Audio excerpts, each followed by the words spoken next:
নমস্কার বন্ধুরা, আমি মানস বিশ্বাস, দ্য বং ইন্সপিরেশন ইউটিউব চ্যানেলে তোমাদের সবাইকে স্বাগত জানাই। আশা করি তোমরা সবাই সুস্থ আছো এবং ভালো আছো। তা অন্নপূর্ণা ভান্ডার নিয়ে যতগুলো আপডেট এসেছে তোমাদের কিন্তু আমি আমার এই চ্যানেলে অথেন্টিকভাবে দিয়েছি। তোমরা এটাও জানো যে আমাদের রাজ্যের মাননীয় মুখ্যমন্ত্রী শ্রী শুভেন্দু অধিকারী মহাশয় এটাও ঘোষণা করেছেন যে 1,05,00,000 তোমাদের যে ভেরিফিকেশান সেটা কিন্তু হয়ে গেছে।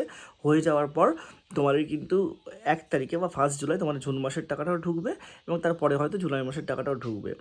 এরপরেও তোমাদের অনেকেই কিন্তু অনেক রকমভাবে বিভ্রান্তমূলক পোস্ট, বিভ্রান্তমূলক ভিডিও, বিভ্রান্তমূলক কথা তোমাদেরকে বলছে এবং তোমরা কিন্তু সেই কথাগুলো আমাকে বলছো যে দাদা এই ব্যাপারে এই গুজবগুলো রটছে, এগুলো কি ঠিক, এগুলো কি ভুল।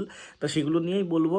তোমরা ভিডিওটা শেষ পর্যন্ত দেখো এবং যারা যারা আমার এই চ্যানেলে নতুন, তোমাদের জাস্ট একটা কথাই বলবো, আমি আমার চ্যানেলে অথেন্টিক আপডেট তোমাদের দিই, কোনো ভুলভাল আপডেট দিই না। তো অবশ্যই তোমরা চ্যানেলটা চোখ বন্ধ করে ফলো করতে পারো। তা দেখো, প্রবলেমটা শুরু হয়েছে কবে থেকে? প্রবলেমটা শুরু হয়েছে এটা থেকে, যবে থেকে এটা মুখ্যমন্ত্রী বলেছিলেন যে যারা বেসরকারি স্কুলে নাকি পড়ে, ঠিক আছে, মানে কি রটেছে সেটা আমি তোমাদের বলি, মুখ্যমন্ত্রী কথাটা না, যে রটেছে যে যারা বেসরকারি স্কুলে পড়ে তাদের নাকি অন্নপূর্ণা ভাণ্ডারের টাকা ঢুকবে না, বা বেসরকারি স্কুলে যাদের ছেলে মেয়ে পড়ে তাদের অন্নপূর্ণা ভাণ্ডার নাকি টাকা ঢুকবে না, এবং যারা ভ্যাকসিন নাকি দেয় না, যারা প্রাইভেটে ভ্যাকসিন দিয়েছে তাদের ছেলে মেয়ের নাকি কোনো টাকা ঢুকবে না। তা এরকমভাবে ইউটিউবে তোমাদের কেউ বলবে না বিষয়টা কী বোঝাতে চেয়েছে মুখ্যমন্ত্রী, সেটা পুরো আলাদা বিষয়।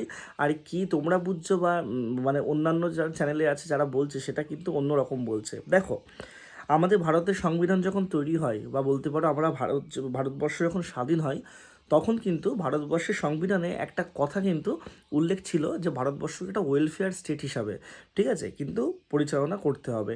এবং সেখানে মানে তোমরা যারা সংবিধান নিয়ে পড়াশোনা করেছো, যারা সরকারি চাকরি অ্যাসপিরেন্ট, তারা দেখবে যে direct principal of state policy বলে একটা পড়েছো, জনকল্যাণমূলক রাষ্ট্র হিসাবে ভারতকে দেখার।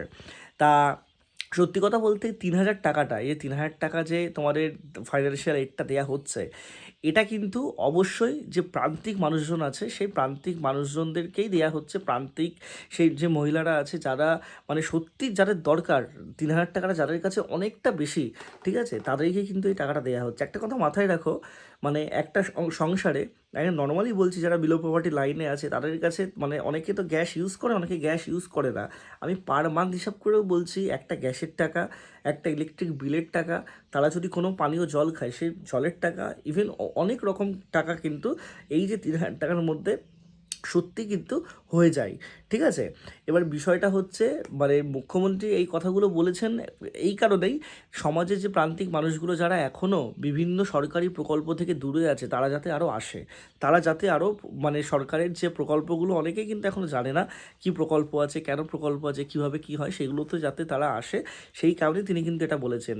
শুধুমাত্র যারা সরকারি চাকরি করেন বা যেসব মহিলারা সরকারি চাকরি করেন, ঠিক আছে, এবং যারা পেনশন পান তারাই কিন্তু এই যে সেই টাকা পয়সার যে ব্যাপারটা তারা কিন্তু সেগুলো পাবেন না, ঠিক আছে।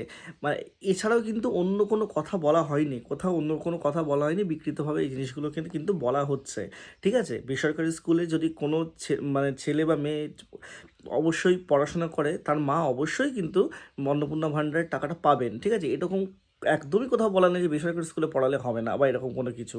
সরকার বা সরকার রেজিস্ট্রিত বা যে কোনো জায়গায় পড়ালেই কিন্তু পাবেন, ঠিক আছে। তা সত্যি কথা বলতে এটার জন্য কোনো সমস্যা হচ্ছে না, ভেরিফিকেশানটা একটু স্লো হচ্ছে। 1 তারিখেই টাকাটা তোমাদের মানে ঢোকানো হবে, ঠিক আছে। তা তোমরা বিভ্রান্ত কেউ হবে না, বিভ্রান্ত হলে তোমাদের মাথাটাই বেশি প্রেশার পড়বে, ঠিক আছে, এইটুকুই বলবো। আর একটা কথা এটাও সত্যি যে সরকার যে কথাগুলো প্রথম থেকে বলেছিল যে 7 দিন পর পর টাকাটা দেওয়া হবে, এটা কিন্তু সরকারের মুখের থেকেই মানে কথা, যে অটোমেটিক ভেরিফিকেশন হবে, সেইগুলো কিন্তু সত্যি হয়নি, ঠিক আছে। অনলাইন না অফলাইনে করা হবে সেটা দিয়েও তারা ডিটেলসে কোনো কিছু বলেনি। এটাও মানে একপাক্ষিক দিক থেকে দেখতে গেলে ঠিক, তারা কিন্তু ঠিকভাবে বলেননি। মানুষ অনেক জায়গায় হয়রানির শিকার হয়েছে, ঠিক আছে, কিন্তু অবশ্যই যারা যোগ্য তারা কিন্তু পাবেন টাকাটা। এইটুকুই বলবো, চ্যানেলের সাথে যুক্ত থাকুন, যে কোনো আপডেট আসলে আপনি জানাবো। ধন্যবাদ।